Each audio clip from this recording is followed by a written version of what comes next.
Ang ritmikong tunog ng heart monitor ang tanging pumupunit sa nakabibinging katahimikan ng kwarto. Bepe! Bepe! Bepe! Bawat tunog ay tila isang martilyong paulit-ulit na pumupukpok sa dibdib ni Rina, isang malupit na paalala na ang mundong kanyang iningatan sa loob ng 5 taon ay anumang oras ay maaaring gumuho. Nakatitig lamang siya sa maliit na anyo sa ibabaw ng puting kama ng ospital. Si Maya. Ang kanyang si Maya. Ang kanyang buhay. Maputla ang mga pisngi nito na kanina lang ay mamula-mula pa sa sigla. Nakapikit ang mga mata nito na kanina lang ay kumikislap pa sa tuwa. Isang manipis na tubo ng oxygen ang nakakabit sa ilong nito, at ang dextrose na nakasaksak sa munti nitong kamay ay tila isang kadenang gumagapos sa puso ni Rina. Anak, gumising ka na, please di. Halos pabulong na dasal niya. Naramdaman niya ang unti-unting panlalamig ng kanyang mga kamay, ang panginginig ng kanyang mga tuhod. Kaninang umaga lang, ang mundo ay perpekto. Ang samyo ng bagong timplang kape at mainit na pandesal ang bumabalot sa buong tikapihan ni Maya. Abalang-abala si Rina sa pag-aasikaso ng mga parokyano, ngunit ang kanyang mga mata ay palaging bumabalik sa isang sulok ng kapihan, kung saan ang kanyang 5 taong gulang na anak na si Maya ay seryosong-seryoso sa pagguhit.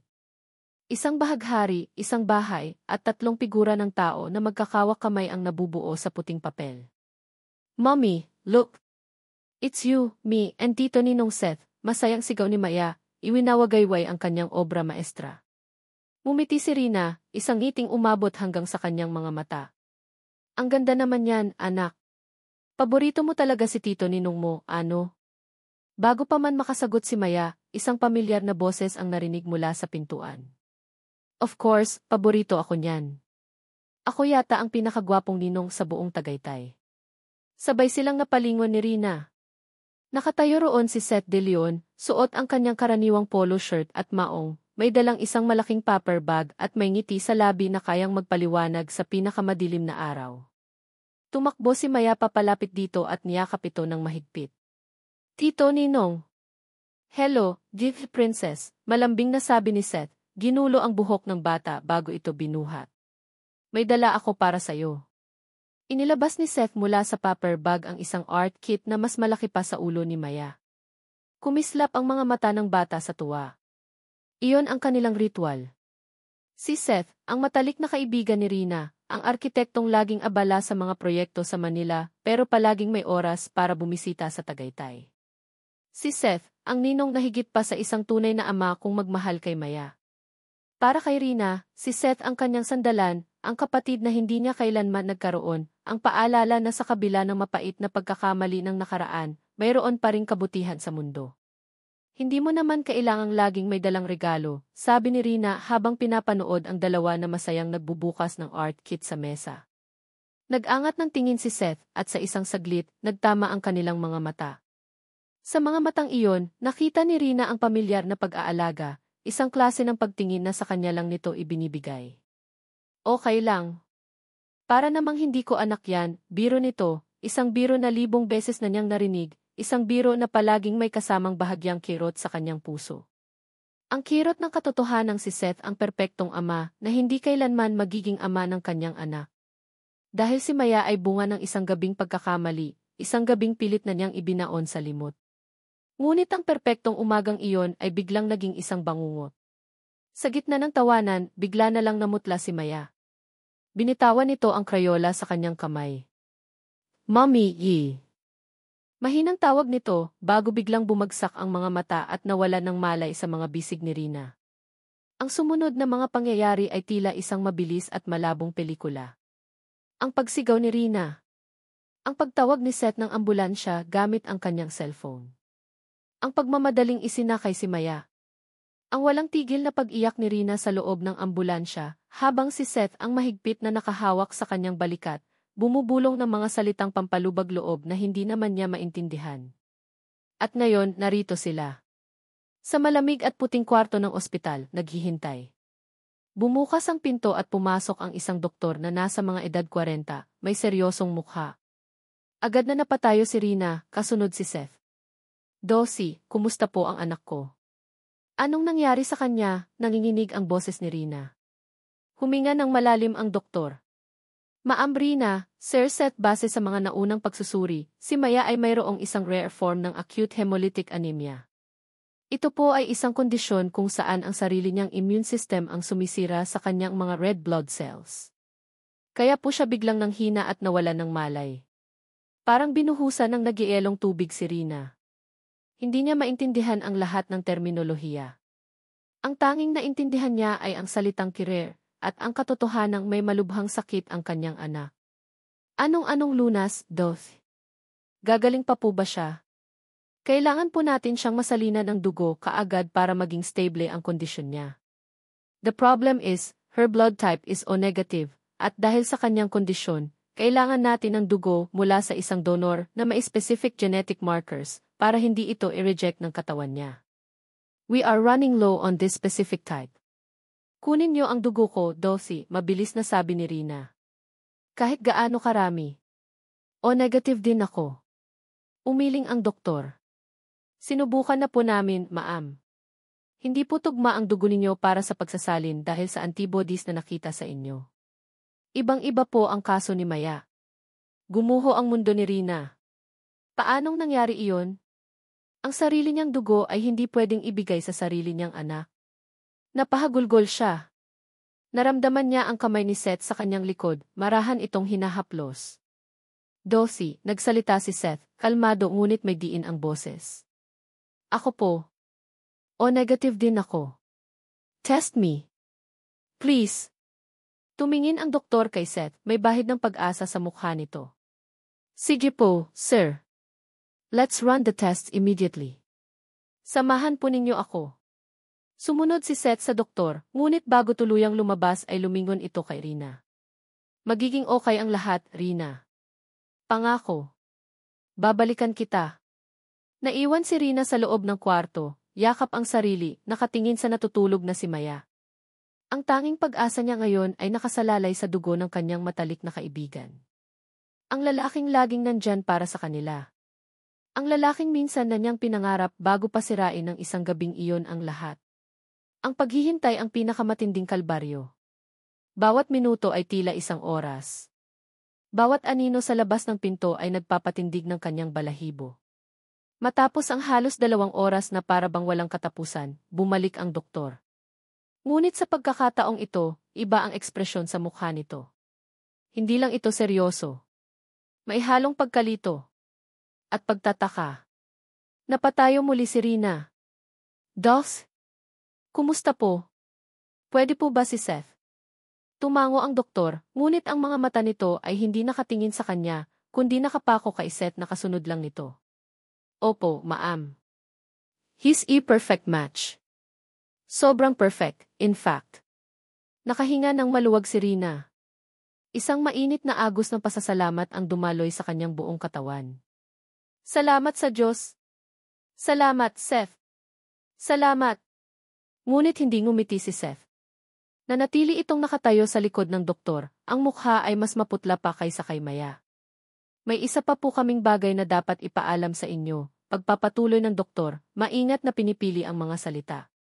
Bilang standard procedure ng ospital para sa mga non-related critical transfusions, nagsasagawa po kami ng mabilisang EKG compatibility test para masigurong walang magiging komplikasyon sa hinaharap. Para lang po ito sa aming records. Hindi na naintindihan ni Rina ang sinasabi ng doktor. Ang mahalaga ay ligtas na si Maya. Okay po, Doth. Just saved you my daughter. Huminga ng malalim ang doktor. Itinuon nito ang kanyang mga mata kay Rina, isang puhad na puno ng pagkalito at isang katotohanang hindi niya inaasahan. Maambrina, ayon sa resulta ng EKG test. Huminto ito saglit, tila hinahanap ang tamang paraan para sabihin ang isang bagay na imposible. Ayon sa resulta si Sir Seth po ang ama ng bata. Ang ritmikong tunog ng heart monitor ay biglang nawala. Ang tanging naririnig na lang ni Rina ay ang ugong sa loob ng kanyang tainga. Ang kanyang mga mata ay nanlalaki, lumilipat mula sa seryosong mukha ng doktor patungo sa namumutlang mukha ni Seth. Nakita niya ang takot, ang sakit, at ang pagkakasala sa mga mata ng kanyang matalik na kaibigan. Ang lalaking sumumpang poprotektahan siya. Ang lalaking kasama niya sa lahat ng hirap. Ang lalaking naglihim sa kanya sa loob ng 5 taon.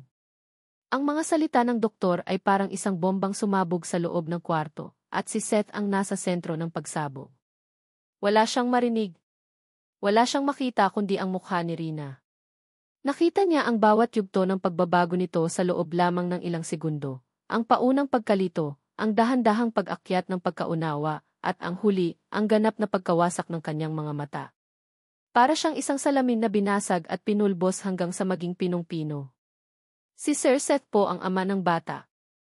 Ang katotohanang iyon, na sa loob ng 5 taon ay itinago niya sa pinakamalalim na sulok ng kanyang kaluluwa, ay lumabas na. Isang lihim na bumibigat sa kanyang dibdib sa bawat paggising niya sa umaga, at sa bawat pagtulog niya sa gabi. Sa isang iglap, gumaan ang bigat na iyon, ngunit ang kapalit ay isang bagong bigat na mas nakakamatay, ang sakit sa mga mata ni Rina. Gusto niyang magsalita. Gusto niyang sumigaw. Gusto niyang hawakan si Rina at sabihin, patawarin mo ako. Mahal kita. Hindi iyon pagkakamali. Ngunit ang kanyang mga labi ay tila tinahian. Ang kanyang dila ay parang naging bato. Dahil sa likod ng mukha ni Rina, isa pang mukha ang biglang sumulpot sa kanyang isipan, ang malamig at mapagmatang mukha ng kanyang kapatid na si Isabelle. At kasabay nito, ang mga salitang sinabi nito 5 taon na ang nakalilipas, mga salitang tila isang sumpa. Remember your promises, Seth. Or we'll ruin her. Sir Seth. Narinig niya ang boses ng doktor, tila nanggagaling sa malayo. Doon lang siya natauhan. Agad na nagsimulang umikot ang kanyang isipan. Kailangan niyang mag-isip. Kailangan niyang kumalma. Ang pinakamahalaga ngayon ay si Maya. Ang dugo ko kailangan na ni Maya, halos garalgal na sabi niya, pilit na iwinawaksi ang tingin kay Rina. Hindi niya kayang makita ang pagkasuklam na nabubuo sa mga mata nito. Tumango ang doktor at agad siyang ginabayan palabas ng kwarto. Bago siya tuluyang makalabas, isang huling sulyap ang ibinigay niya kay Rina. Nakatayo lang ito, tulala, nakatingin sa kawalan. Wasak. At alam ni Seth na siya, at siya lamang, ang may kasalanan. Habang kinukuhanan siya ng dugo, nakapikit lang si Seth. Hindi sa takot sa karayom, kundi sa takot sa mga alaalang pilit na bumabalik. Ang gabing iyon. 5 taon na ang nakalipas. Isang gabi ng malakas na ulan sa Tagaytay, katulad ngayon. Pareho silang wasak noon. Siya, dahil sa pressure mula sa pamilya na pakasalan ang isang babaeng hindi niya mahal para sa isang business merger. Si Rina naman, dahil sa balitang magpapakasal na ang kanyang dating nobyo. Sa gitna ng kalasingan at kalungkutan, sa loob ng maliit na apartment ni Rina, sa unang pagkakataon, inamin nila ang mga bagay na matagal na nilang itinatago. Pagod na ako, Seth, umiiyak na sabi ni Rina noon, ang mga luha nito'y humahalo sa patak ng ulan sa kanyang pisngi. Pakiramdam ko, nag-iisa na lang ako sa mundo. At sa gabing iyon, niyakap niya ito. Hindi ka nag-iisa, bulong niya. Nandito ako. Mahal kita, Rina. Matagal na. Hindi iyon pagkakamali. Iyon ang pinakatotoong sandali ng kanyang buhay. Ang problema, ang katotohanang iyon ay natuklasan ng taong hindi dapat makaalam. Matapos ang pagsasali ng dugo, bumalik si Seth sa kwarto ni Maya. Payapa na itong natutulog, may bahagya ng kulay ang mga pisngi. Si Rina ay nasa labas, marahil ay ayaw pa siyang makita. Umupo si Seth sa tabi ng kama. Maingat niyang hinawakan ang munting kamay ng bata, iniiwasan ang swero. 5 taon. 5 taon niyang pinanood itong lumaki bilang Tito Ninong. 5 taon niyang kinimkim ang bawat I love you, Tito Ninong, na para bang mga kutsilyong sumasaksak sa kanyang puso. Naramdaman niya ang pag-init ng kanyang mga mata. Isang butil ng luha ang pumatak sa kumot ni Maya. Anak, sorry, pabulong niyang sabi, isang salitang para lamang sa kanilang dalawa. Patawarin mo si Papa. Naging duwag si Papa. Sa sandaling iyon, nag-vibrate ang kanyang cellphone sa bulsa. Nang tingnan niya ang screen, nanlamig ang kanyang buong katawan. At Isabel calling. Napatayo siya at lumabas ng kwarto, sinagot ang tawag sa isang tahimik na pasilyo. Hello? I heard the news, ang boses sa kabilang linya ay kasing lamig ng hangin sa Tagaytay. Walang emosyon. Walang pag-aalala. Tanging otoridad. The SAT test. How could you be so careless?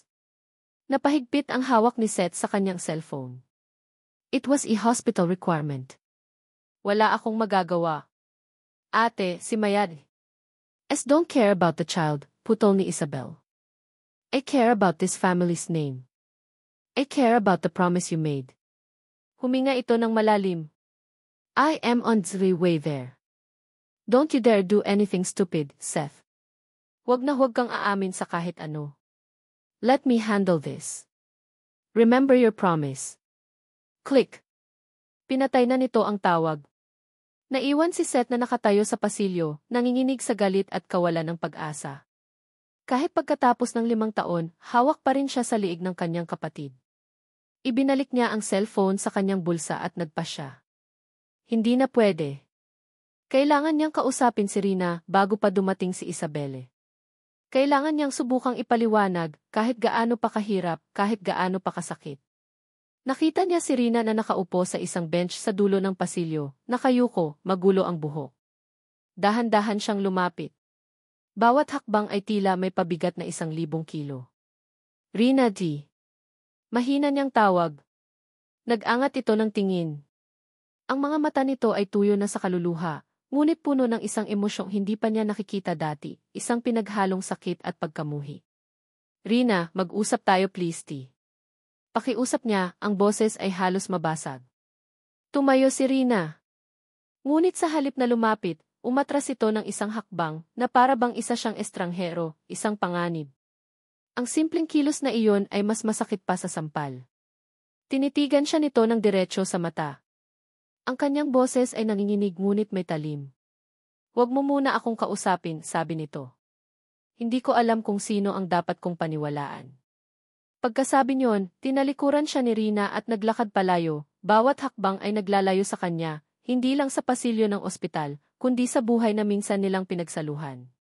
Naiwan si Seth na mag-isa, nakatayo sa gitna ng pasilyo, pasan ang bigat ng isang katahimikang siya mismo ang pumili. Lumipas ang 2 araw na parang isang malabong panaginip. Stable na ang kondisyon ni Maya, ngunit ang mundo ni Rina ay nananatiling wasak. Iniwan niya muna ang anak sa pangangalaga ng isang pinsan niyang nurse sa ospital dahil may isang bagay siyang kailangang gawin. Isang bagay na hindi na niya kayang ipagpaliban pa. Ang kapihan ni Maya ay sarado. Ang karatulang key closed na nakasabit sa pinto ay tila isang anunsyo, hindi lang para sa mga parokyano, kundi para na rin sa isang yugto ng kanyang buhay. Nakaupo si Rina sa isa sa mga mesa, sa mismong pwesto kung saan huling umupo si Maya bago ang lahat ay gumuho. Malamig ang hangin na dala ng malakas na ulan sa labas. Bawat patak na humahampas sa yero ng bubong ay tila isang suntok sa kanyang dibdib. Hinihintay niya si Seth. Tinext niya ito kanina, mag-usap tayo. Sa kapihan. Ngayon na. Hindi niya alam kung ano ang dapat maramdaman. Ang galit ay nandyan, nag-aalab, mainit. Ngunit sa ilalim nito ay isang malalim at nagielong sakit. 5 taon. 5 taon siyang nabuhay sa isang kasinungalingan na ang pinakamatrust niyang tao pala ang may akda. Ilang minuto pa, isang anino ang huminto sa labas ng salaming pinto. Bumukas ito at pumasok si Seth. Basa ang kanyang buhok at balikat dahil sa ulan. Nang magtama ang kanilang mga mata, nakita ni Rina ang pagod at sakit sa mukha nito. Ngunit wala na itong epekto sa kanya. Ang tanging nakikita niya ngayon ay ang lalaking nanloko sa kanya. Isinara ni Seth ang pinto, at ang tunog ng pag-click ng seradura ay nagmistulang hudyat. Sila na lang dalawa. Sila at ang katotohanang nakatayo sa pagitan nila na parang isang pader na hindi kayang tibagin. Rina D. Panimula ni Seth, ang boses ay mababa at pagod. Pinutol siya ni Rina. Hindi niya kailangan ng mga pambungad. Kailangan niya ng mga sagot. Tumayo siya, ang mga kamay ay nakakuyom sa kanyang tagiliran. Bakit? Isang salita lang, ngunit puno ito ng bigat ng 5 taon ng pag-iisa, ng mga gabing walang tulog, ng mga luhang siya lang ang nakakaalam. Nag-iwas ng tingin si Seth. Tumingin ito sa sahig, sa mga mesa, sa kahit saan, wag lang sa kanya. Rina, hindi ko di. Bakit, Seth? Ulit ni Rina, mas malakas na ngayon, may panginginig sa kanyang boses. Bakit mo itinago sa akin sa loob ng 5 taon? 5 taon, Seth. Alam mo ba kung anong pinagdaanan ko? Alam ko at patawarin mo ako. Hindi mo alam, sigaw niya, at sa wakas, ang pader na kanyang itinatayo ay gumuho. Bumuhos ang lahat ng sakit. Hindi mo alam ang pakiramdam na isipin na bunga ka ng isang pagkakamali sa isang gabing hindi mo na matandaan. Hindi mo alam ang kahihiyan. Ang pag-iisa. Ang pagpapalaki sa isang bata na mag-isa, habang iniisip kung nasaan ang walang kwentang lalaking ama niya. Humakbang si Seth palapit. Rina, hindi ganoon kasimple, may mga bagay na hindi mo maintindihan. Ang mga salitang iyon. Ang mga salitang iyon ang sumira sa lahat. Para kay Rina, iyon ay isang insulto. Isang pag-amin na hindi siya karapat-dapat malaman ang buong katotohanan. Anong hindi simple, tumawa siya ng walang saya, isang tawang puno ng pait. Iniwan mo ako. Hinayaan mo akong mag-isang panagutan ang lahat. Alam mo na sa simula pa lang. Habang ako, umiiyak gabi-gabi, sinisisi ang sarili ko, ikaw pala ay nasa tabi ko lang, nagpapanggap na kaibigan. Ang imahe ng mga nakaraang taon ay bumalik sa kanya. Si Seth na nag-aalok ng tulong. Si Seth na bumibili ng gatas ni Maya. Si Seth na nag-aasikaso sa binyag. Si Seth, ang mabuting ninong. Ang perpektong kaibigan. Ngayon, lahat ng alaalang iyon ay nabahira na ng laso ng panloloko. Ang lahat ng kabaitan niya ay isa na lang malaking pagpapanggap. Bakit mo hinayaan? Tanong ni Rina, ang bawat salita ay tila isang saksak sa sarili niyang puso. Bakit mo hinayaang isipin ko na isa akong babaeng walang halaga, na nagpabuntis sa isang gabi lang? Bakit mo hinayaang kamuhian ko ang sarili ko? Habang ikaw, komportable sa papel mo bilang best friend. Bilang anghel na tagapagligtas. Ang sakit, Seth, ang sakit-sakit. Nakita niya ang pagtulo ng luha sa mga mata ni Seth. Ngunit huli na ang lahat. Rina, maniwala ka sa akin, may dahilan. Isang mabigat na dahilan. Hindi kita kayang saktan. Hindi saktan, napasigaw na siya sa galit. Anong tawag mo dito? Pinatay mo ako araw-araw sa loob ng 5 taon nang hindi ko nalalaman. Mas gugustuhin ko pang malaman ang totoo noon at kamuhian ka, kaysa mabuhay sa ganitong kasinungalingan at ituring kang isang kaibigan. Itinulak niya ito sa dibdib, ngunit hindi ito natinag. Umalis ka na. Umalis ka na sa buhay namin. Rina, please pakinggan mo ako. Pagmamakaawa nito, hinawakan ang kanyang braso. Marahas na iwinaksi ni Rina ang kamay nito. Ang paghawak nito ay parang apoy na pumapaso sa kanyang balat. Tinitigan niya ito ng diretsyo sa mga mata. Ang lahat ng pagmamahal at pagtitiwala na minsan niyang naramdaman para dito ay naglaho na, napalitan ng isang malamig at basag na kawalan.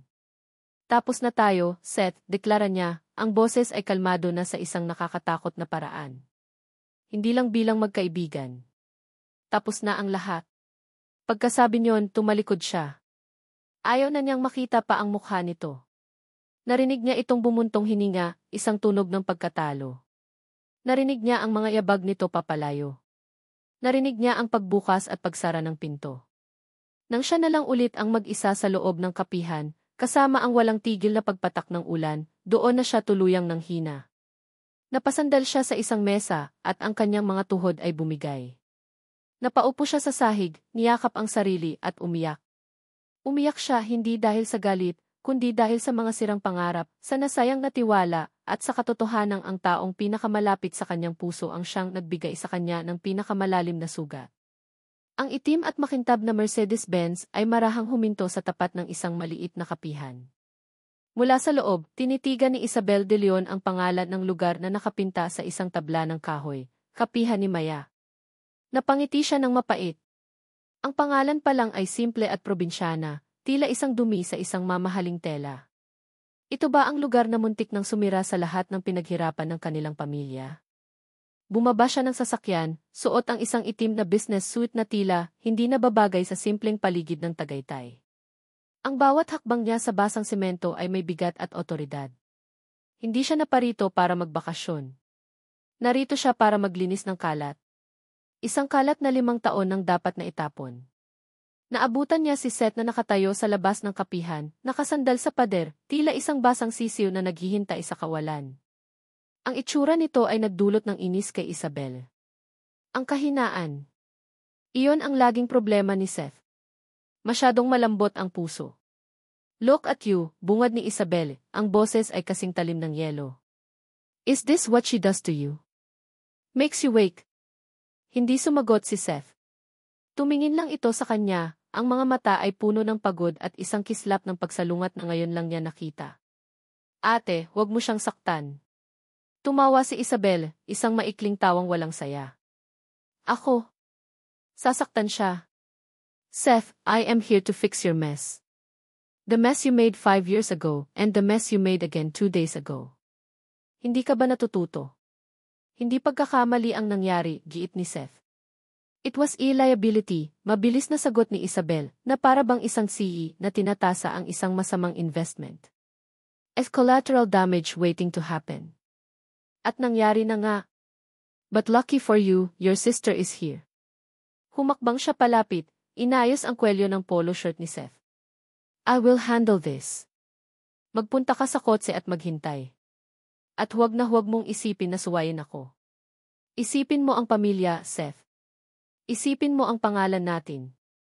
Nakita niya ang pagtatalo sa mga mata nito, ngunit sa huli, tulad ng dati, nanalo ang pagiging isang delyon. Tumango ito ng dahan-dahan, tinalikuran siya, at naglakad patungo sa sasakyan. Panalo na naman siya.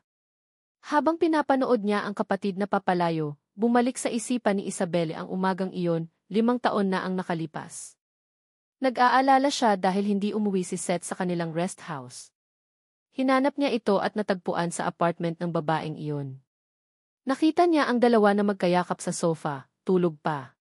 Nakita niya ang saya at kapayapaan sa mukha ng kanyang kapatid, isang kapayapaan na alam niyang magiging isang malaking gulo. Sa isip ni Isabel, mabilis na tumakbo ang mga kalkulasyon. Ang business merger na nakasalalay sa pagpapakasal ni Seth sa anak ng kanilang kasosyo. Ang reputasyon ng kanilang pamilya. Ang kinabukasan ng De Leon Corporation. Lahat ng iyon ay nakataya sa isang simpleng babae na walang maibubuga. Sa sandaling iyon, nagpasya siya. Kailangan niyang putulin ang problema habang maliit pa. Hinarap niya si Seth, ginamit ang lahat ng alas niya, ang utang na loob nito sa pamilya, ang pangarap ng kanilang yumaong ama, ang kinabukasan ng daan-daang empleyado nila. At nangako si Seth. Isang pangako ngayon ay nasira na. Iwinaksi ni Isabel ang alaala. Trabaho lang ito.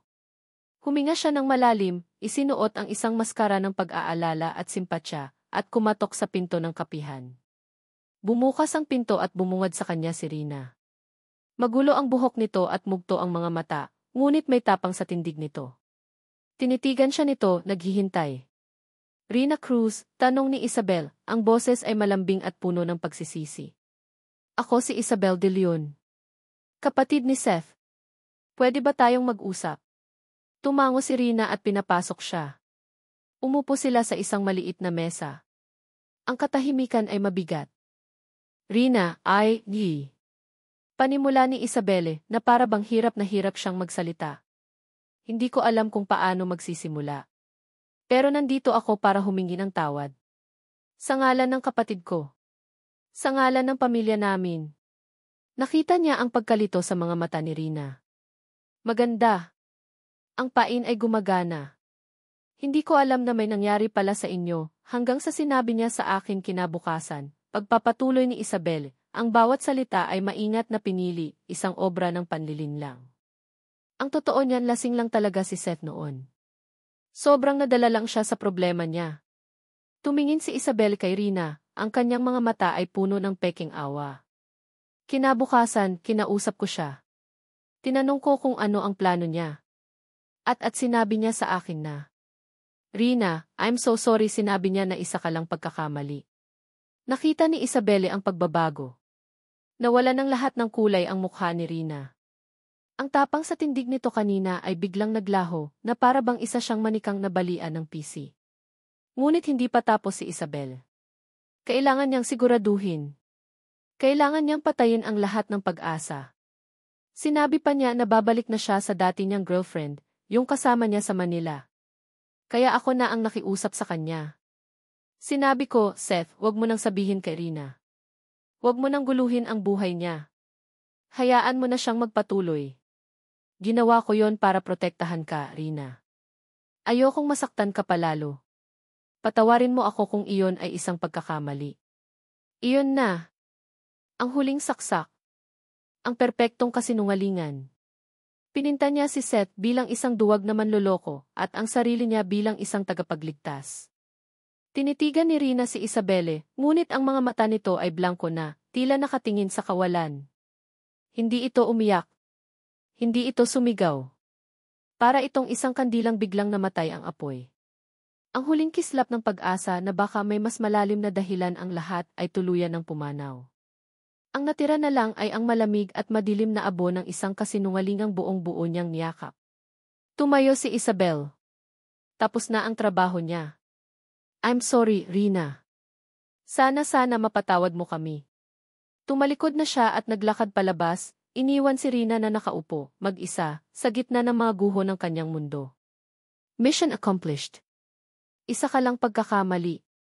Ang mga salitang iyon, na inihatid sa kanya ng malambing at mapagkunwaring boses ni Isabel, ay paulit-ulit na umuugong sa isipan ni Rina. Hindi na ito isang tanong. Hindi na ito isang misteryo. Ito na ang katotohanan. Isang katotohanang mas masakit pa sa 5 taon ng pag-iisa. Hindi na siya umiyak. Parang naubos na ang lahat ng luha sa kanyang katawan. Ang natira na lang ay isang malawak at malamig na kawalan. Pagkaalis ni Isabelle, nanatili siyang nakaupo sa loob ng kapihan sa loob ng maraming oras. Pinanood niya ang paglipas ng hapon, ang pagdilim ng kalangitan, ngunit para sa kanya, wala nang pagkakaiba ang liwanag at dilim. Lahat ay kulay abo. Ang pagmamahal ni Seth. Isa lang palang awa. Ang pag-aalaga nito kay Maya. Isang paraan para pagtakpan ang pagkakasala. Ang pagiging best friend nito. Isang malaking pagpapanggap. At siya lang pala ang tanga. Ang tangang naniwala na sa kabila ng lahat, may isang taong tunay na nagmamalasakit sa kanya. Isa ka lang pagkakamali. Kinabukasan, ibang Rina ang pumasok sa ospital. Ang lambot sa kanyang mga mata ay napalitan ng tigas. Ang init ng kanyang ngiti ay napalitan ng lamig. Naging episyente siya, mekanikal. Kinausap niya ang mga doktor, inasikaso ang mga bayarin, at inalagaan si Maya na halos hindi nagsasalita. Pinilit niyang humiti para sa anak, ngunit ang mga ngiti niya ay hindi na umaabot sa kanyang mga mata. Nagtayo siya ng isang pader na yelo sa paligid ng kanyang puso, isang pader na walang sinuman ang makakatibag. Nang malaman niyang si Seth ang nagbayad ng paunang deposito sa ospital, isang malaking halaga, hindi pa pasasalamat ang naramdaman niya, kundi galit. Ito ba ang paraan nito para bayaran ang kanyang kasalanan? Pera. Kinuha niya ang lahat ng kanyang ipon, umutang sa ilang kamag-anak, at ibinalik ang eksaktong halaga sa bangko ni Seth sa pamamagitan ng bank transfer na may kasamang mensahe, bayad na ako. Huwag ka nang mag-abala pa. Pagkalabas ni Maya sa ospital, mas lalong tumibay ang kanyang desisyon. Kailangan niyang putulin si Seth sa kanilang buhay. Habang buhay. Para sa kapakanan ni Maya. Para sa kapakanan niya. Hindi niya kayang mabuhay na araw-araw ay nakikita ang lalaking isang paalala ng kanyang pinakamalaking katangahan. Isang hapon, habang naglalaro si Maya sa loob ng bahay, may kumatok sa pinto. Nang buksan ito ni Rina, bumungad sa kanya si Seth. May dala itong isang malaking teddy bear na kulay rosas. Ang mukha nito ay puno ng pag-aalala at pag-asa. Rina, kamusta na si Maya? Tanong nito, ang boses ay tila nag-aalangan. Pwede ko ba siyang makita? Tinitigan siya ni Rina, ang mukha ay walang emosyon. Hindi niya ito pinapasok. Hinarangan niya ang pinto gamit ang kanyang katawan. Umuwi ka na, Seth, sabi niya, ang boses ay kasing lamig ng hangin sa labas. Nakita niya ang gulat at sakit sa mga mata ni Seth. Rina, please, gusto ko lang siyang makita. 5 minuto lang. Hindi, matigas niyang sagot. Bakit? Anong nangyari? Rina, nag-usap na tayo, di ba? Akala ko di. Nag-usap na tayo, putol ni Rina, isang mapait na ngiti ang sumilay sa kanyang mga labi. Hindi, Seth. Ikaw ang nakipag-usap. Ako, nakinig lang. At pagkatapos, nakausap ko ang ate mo. Sa pagbanggit niya kay Isabelle, nakita ni Rina ang pagbabago sa mukha ni Seth. Ang pag-asa ay napalitan ng takot. At sa sandaling iyon, nakumpirma ang lahat. Totoo nga. Totoo ang lahat ng sinabi ni Isabel. Kaya pala, sabi ni Rina, tumatango-tango na parang baliw. Kaya pala hindi ka makasagot ng diretsyo. Dahil totoo. Totoo na isa lang akong pagkakamali para sa'yo. Hindi. Rina, hindi totoo yan.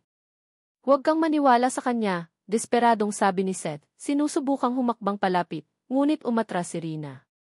Huwag ka nang bumalik dito, sabi ni Rina, ang bawat salita ay may bigat ng isang pinal na hatol. Hindi ka kailangan ni Maya. Hindi ka namin kailangan. Rina, anak ko siya. May karapatan ako. Karapatan, tumawa si Rina, isang tawang puno ng lason. Nasaan ang karapatan na iyan 5 taon na ang nakalipas? Nasaan ka noong nagsusuka ako gabi-gabi? Nasaan ka noong hirap na hirap akong magtrabaho para lang may maipakain sa kanya? Nasaan ka, Seth? Ah, nga pala nasa tabi ko lang, naglalaro sa papel ng isang mabuting kaibigan. Napayuko si Seth, talo. Wala na siyang masabi. Alam ko na ang lahat, pagpapatuloy ni Rina, ang boses ay halos pabulong na ngunit puno ng kapaitan. Sinabi na sa akin ng ate mo. Ang kailangan mo lang gawin noon ay magsabi ng totoo. Pero pinili mong manahimik. Pinili mong magtago sa likod ng ate mo. At ngayon, huli na ang lahat. Tinaas niya ang kanyang kamay at dahan-dahang isinara ang pinto. Nakita niya ang desperasyon sa mukha ni Seth, ang pagmamakaawa sa mga mata nito, bago tuluyang maghiwalay ang kanilang mga mundo dahil sa isang piraso ng kahoy. Slam! Napasandal si Rina sa nakasarang pinto, ang kanyang mga binti ay nanginginig. Narinig niya ang mga yapak ni Seth na papalayo, mabagal, bago tuluyang naglaho. Sa loob ng kwarto, narinig niya ang boses ni Maya. Mommy, who was that? Was that Tito Ninong? Hindi sumagot si Rina. Dahan-dahan siyang napaupo sa sahig, ang likod ay nakasandal pa rin sa pinto. Niyakap niya ang kanyang mga tuhod, ibinaon ang kanyang mukha, at sa wakas, sa gitna ng katahimikan ng kanyang bahay, humagulgol siya. Umiyak siya ng walang tunog, isang pag-iyak na nagmumula sa pinakawasak na bahagi ng kanyang. Ang tunog ng pagsara ng pinto ay hindi lang isang tunog para kay Seth. Iyon ay isang hatol. Isang sentensya. Isang pader na mas matibay pa sa semento. Habang naglalakad siya palayo sa bahay ni Rina, sa ilalim ng kulimlim na langit ng Tagaytay, pakiramdam niya ay isa siyang multo. Isang multong naglalakad sa mga guho ng sarili niyang buhay. Alam ko na ang lahat. Sinabi na sa akin ng ate mo. Ang mga salitang iyon ni Rina ay paulit-ulit na tumatatak sa kanyang isipan. Ngayon, naiintindihan na niya. Hindi lang katahimikan ang kanyang naging kasalanan. Ang katahimikan niya ang naging sandata ni Isabel. Ginamit nito ang kanyang pananahimik para gumawa ng sarili nitong kwento, isang kwentong perpektong dinisenyo para sirain ang lahat. Napahinto si Seth sa gitna ng daan. Napatingala siya sa langit. Galit. Sa unang pagkakataon sa loob ng 5 taon, isang purong galit ang umakyat mula sa kanyang sikmura patungo sa kanyang dibdib. Galit sa kanyang kapatid. Galit sa kanyang pamilya. Pero higit sa lahat, galit sa kanyang sarili. Sa kanyang kaduwagan. Tama si Rina. Hinayaan niya ito. Hinayaan niyang isipin ni Rina na siya ay walang halaga. Hinayaan niyang lumaki ang anak niya nang wala siyang ginagawa. At para saan? Para sa pangalan ng pamilya? Para sa isang kumpanyang wala naman siyang pakialam? Hindi na. Tapos na. Sa sandaling iyon, isang desisyon ang nabuo sa kanyang isipan. Isang desisyon na matagal nang dapat niyang ginawa. Kung ang katahimikan niya ang sumira sa kanila, marahil ang katotohanan ang tanging paraan para subukang buuin muli ang mga piraso. Ngunit hindi sapat ang salita. Kailangan niya ng ebidensya. Kailangan niya ng patunay na hindi kasinungalingan ang pagmamahal niya. Imbes na bumalik sa kanyang kondo, minaneho ni Seth ang kanyang sasakyan pa Manila, diretso sa luma nilang bahay, ang bahay kung saan siya lumaki. Ang bahay na matagal na niyang hindi binibisita dahil sa masasakit na alaala.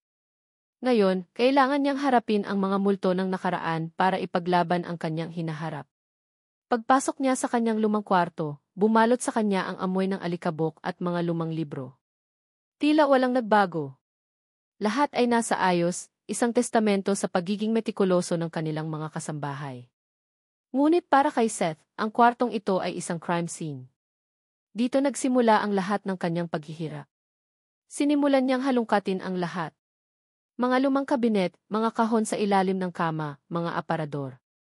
Hinahanap niya ang isang bagay na halos nakalimutan na niya, isang bagay na itinago niya sa pag-aakalang hindi na niya kailanman gugustuhing makita muli. At doon, sa ilalim ng isang tumpok ng mga lumang architectural magazines, nakita niya ito. Isang maliit, kulay abo na notebook. Ang kanyang lumang journal. Nanginginig ang mga kamay niya nang buksan niya ito. Binalikan niya ang mga pahina, hanggang sa marating niya ang petsa, isang araw pagkatapos ng gabing iyon sa Tagaytay. At naroon nga, ang sulat. Isang sulat na isinulat niya para kay Rina, puno ng pag-asa at pananabik na hindi niya kailanman na ipadala. Isang sulat na ipinagbawal ni Isabel na ibigay. Dahan-dahan niyang binasa ang mga salita, ang sarili niyang sulat kamay na tila mula sa ibang tao, mula sa isang buhay na hindi nangyari.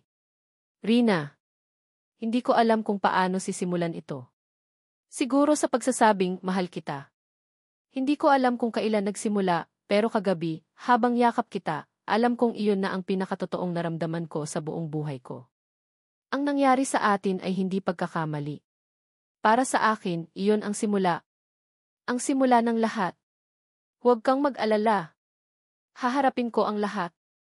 Haharapin ko ang pamilya ko. Ang kailangan ko lang malaman ay kung pareho ba tayo ng nararamdaman. Hihintayin kita. Mahal kita, Rina. Noon, ngayon at sana magpakailanman. Nagmamahal. Seth. Napapikit si Seth, hinayaan ang bigat ng mga salitang iyon na bumagsak sa kanya. Ito ang katotohanan. Ito ang patunay. Isang patunay na itinago ng kanyang kapatid. Dala ang journal, sumakay muli si Seth sa kanyang kotse. Mayroon na siyang destinasyon. Hindi na Tagaytay, kundi ang puso ng kanilang imperyo, ang De Leon Tower sa Makati. Walang pag-aalinlangan siyang pumasok sa gusali.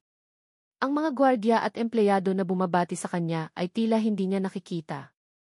Ang kanyang mga mata ay nakapako lang sa elevator papunta sa penthouse, ang opisina ng si. Ang opisina ni Isabel. Hindi na siya kumatok. Dire-diretso siyang pumasok. Naabutan niya si Isabel na abala sa isang video call, mukhang seryoso. Ngunit nang makita siya nito, ang mukha nito ay nagbago. Alam nitong may mali. I have to go, mabilis na sabi ni Isabel sa kausap nito bago pinatay ang tawag. Tumingin ito kay Seth, ang mga mata ay nanliliit. What are you doing here? I told you to. Hindi na niya pinatapos si Isabel. Lumapit siya sa malaking mesa nito na gawa sa mahogany at malakas na inilapag ang bukas na journal. Bakit? Tanong ni Seth, ang boses ay kalmado ngunit may nakatagong bagsik.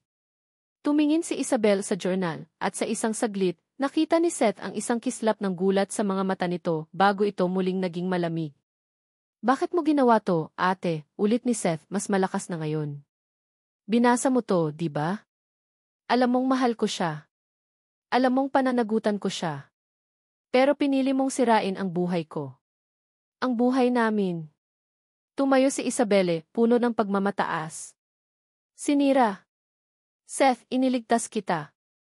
Iniligtas ko ang pamilyang ito mula sa isang malaking kahihiyan. Mula sa isang babaeng walang ambisyon kundi magtinda ng kape. Wala kang alam sa kanya, sigaw ni Seth. Wala kang alam sa pagmamahal. Ang tanging alam mo lang ay pera at kapangyarihan. At anong masama doon, ganting sigaw ni Isabel, ang kanyang postura ay puno na ng galit. Ito ang nagpapakain sa ating lahat. Ito ang bumuhay sayo. Ginawa ko iyon para sayo. Para sa pamilya. Hindi siya karapat-dapat sayo.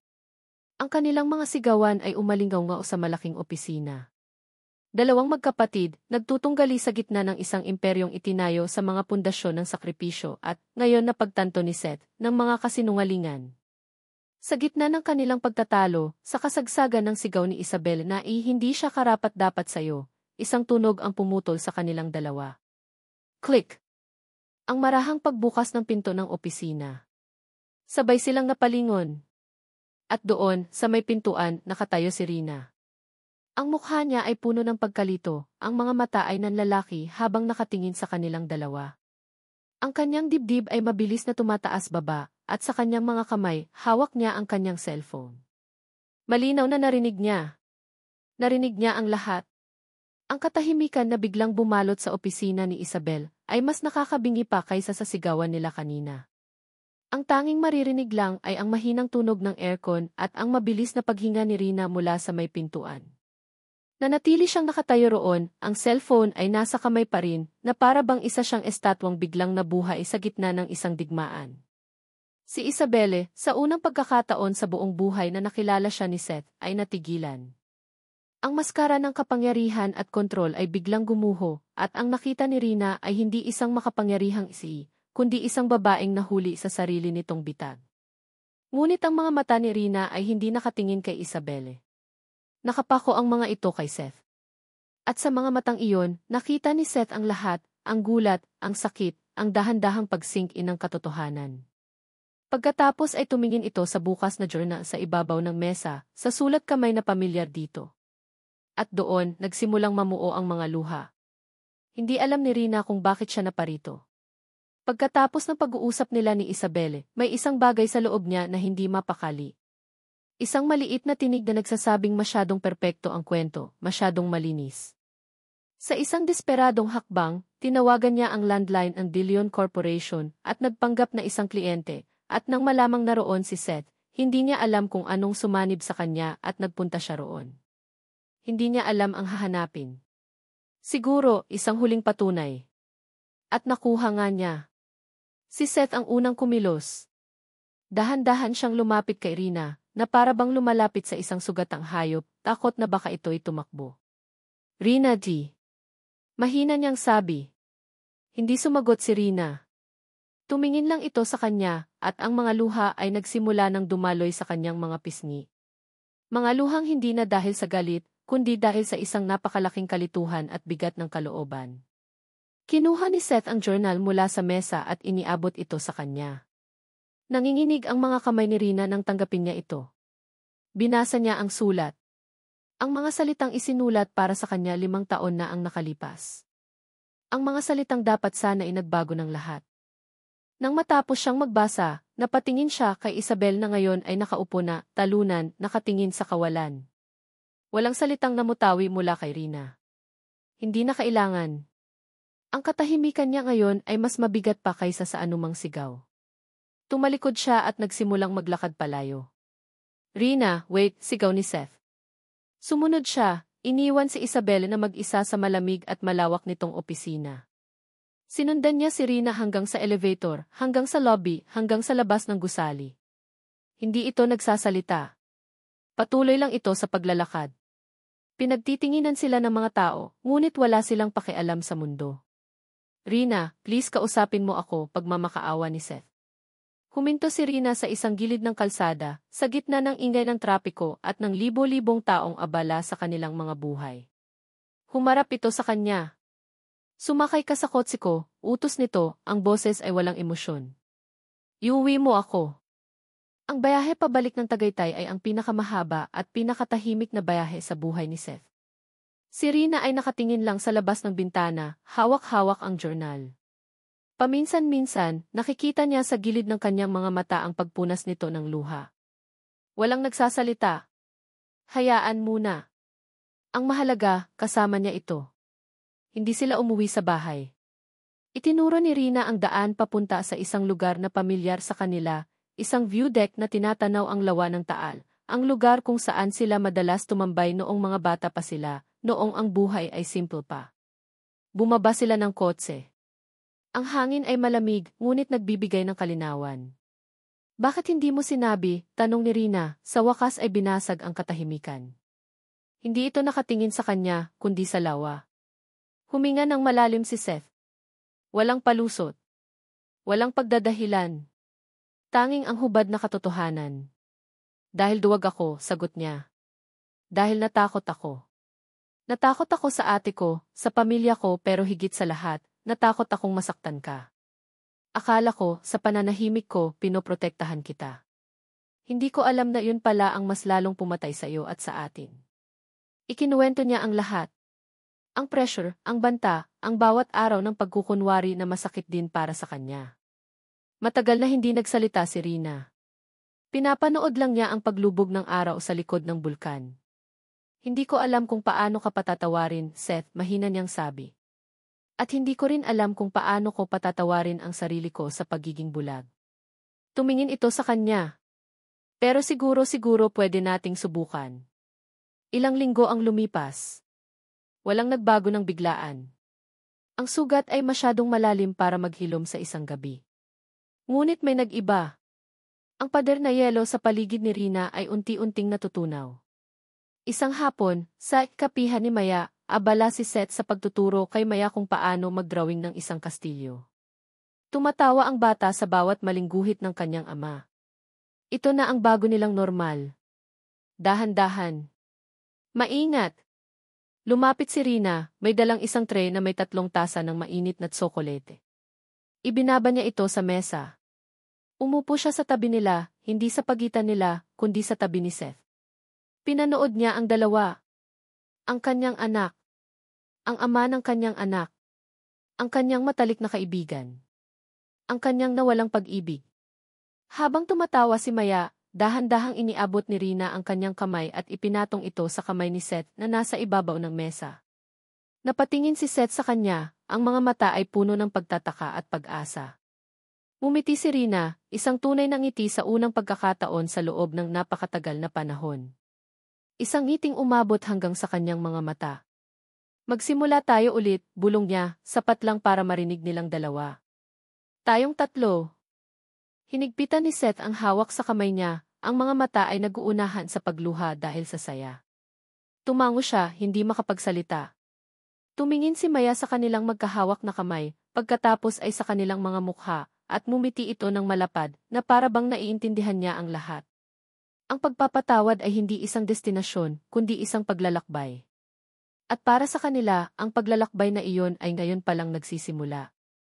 At dito nagtatapos ang makulay na kwento ng pag-ibig, sakit, at paghilom ni Rina, Seth, at ng kanilang munting anghel na si Maya. Mula sa kaibuturan ng aking puso, nais kong magpasalamat sa bawat isa sa inyo na walang sawang sumubaybay at nakiisa sa paglalakbay na ito. Ang pagsulat sa kwento ni Rina at Seth ay isang emosyonal na paglalakbay din para sa akin. Naramdaman ko ang bawat patak ng kanilang luha, ang bigat ng kanilang mga lihim, at ang init ng kanilang dahan-dahang paghilom.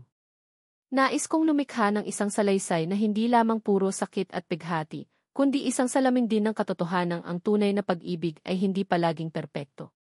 Ang pag-ibig ay isang sakripisyo, isang pagpili na manatili kahit mahirap, at isang tapang na harapin ang katotohanan gaano man ito kapait. Ang pagpapatawad, tulad ng nakita natin kay Rina, ay hindi isang madaling ibigay, ngunit ito ang tanging susi na makapagpapalaya sa atin mula sa mga tanikala ng nakaraan.